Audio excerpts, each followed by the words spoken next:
What's up guys, it's the real Payne coming to you with another classic review. I'm going to continue the trend of the SOTA Street Fighter line, and we're going to have a look at Sagat today. Now first and foremost, this is a character I got from a friend, a figure I got from a friend. That's, I don't have the accessories anymore, basically, what I'm trying to tell you. And it's worn off at some place, but it still looks good and I still want to show it off. I still kind of want to finish my SOTA line, my personal SOTA line, all the figures I have, which aren't really that many, but Sagat's definitely one I look at being one of the main dudes, one of the main characters. And that wasn't that also a character from Wave 1? The very first SOTA line we had, the very first SOTA Street Fighter line. So, first and foremost, the height of this guy, he isn't sized with everybody else, meaning he is pretty goddamn tall. So he stands at about 19 centimeters to the top of his head, a little bit over 19 centimeters, which means he's 7.5 inches, a little over 7.5. So as usual, I want to have a look at the fine detail going on over here. His face, first of all, is, man, look at all the wrinkles, look at all the, well, this is like color. It's like a color issue, even though it looks like he has a scar over there. You're not supposed to have a scar, but it still looks pretty damn threatening and almost realistic for like a Street Fighter figure. It's a Street Fighter like video game. But yeah, as usual with these guys, the muscles are quite impressive.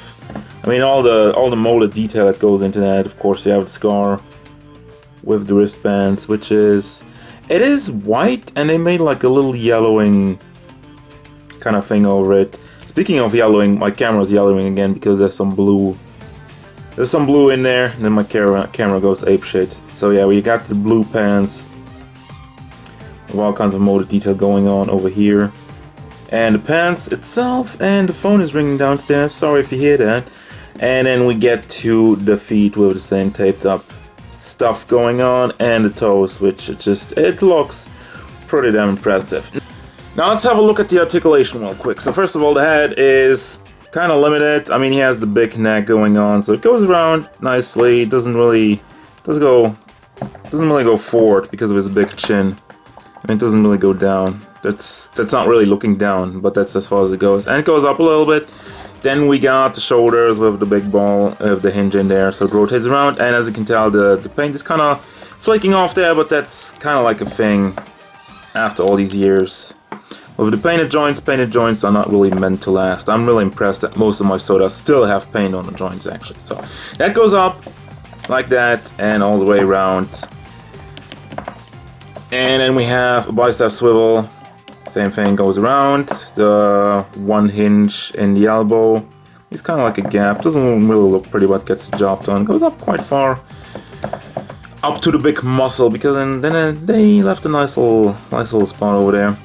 And then the hand is on a swivel. It's basically a pegged in there. And you have a hinge. And it gets pretty good motion. It's not getting blocked. We have an ab, what do you call it again? Ab crunch. Those are pretty stiff always. But it goes back quite a bit, and you got the nice little detail. They made the whole kind of scar going on. No matter how you kind of bend them, it always kind of lines up. Well, kinda, it still goes along, and I think that's pretty impressive, really. But yeah, it goes back and forth like that. Then we have swivel down here, and the big ball joints in the pants. Same thing as the shoulders, it's a big ball, so you can rotate it around, and you have a hinge in there. Doesn't really go forward that much because it gets blocked by the sculpt. Same thing for the back. Doesn't really go back. Goes out to the side pretty much all the way. You can have them do the splits. Tiger split. I can't believe I haven't made a tiger thing yet, but there it is. So there is no motion in the leg. Yeah, there's nothing going on over here. And we have the double jointed knees with the knee pad. Looks good, as just don't go too far. But I think the knee pads are fairly decent.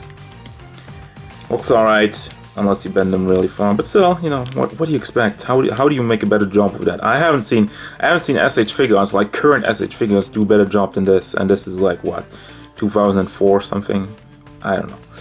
Anyhow, we have that kind of swivel going on over here, which is absolutely useless because, I mean, who does that? That's not motion. That's not. It doesn't look good, and it's not possible. It's not humanly possible to do that. Well, I guess they did it to add a little bit of stability. It's actually fine if you just make it left and right, but you can turn it all around. Obviously, that's not what you should do. And you have one hinge going on over here. And of course you have the toe hinge, which goes up. And there you go with your articulation. Now, like I said, I don't have any accessories because I got this from a friend, but he has... I only have the open hands and the regular face. He does come with 2 fist hands and a different face. I kind of want to blend in that stuff over here, over there, or whatever. So I'm just gonna have a little picture I get from the internet, and I'll put those faces and extras up. So there you go. That's your Sagat, SOTA Sagat from Street Fighter Wave 1, Round 1 fights. Tiger! So, final thoughts on this figure. As usual, it's a SOTA figure, it's a SOTA Street Fighter figure. Those are top of the line, and there's a reason why they are still regarded as some of the best. I'm still waiting on Storm Collectibles, seeing if Storm Collectibles can finally put a dent in this. Well, not really dent, but can finally dethrone SOTA as the best Street Fighter figures we have ever seen, because nobody has been really able to. There have been here and there some people who tried, but they failed. But that's gonna do it, guys. Thank you very much for watching. Don't forget, if you enjoyed this review, feel free to hit it up with a like, and maybe subscribe to the channel so you can stay tuned for more figure reviews, gameplay stuff, and whatever Sagat wants. Tiger Genocide! Okay, I can't even bend the arms. I want to do like a genocide. Whatever. Yo, what's up? Goodbye.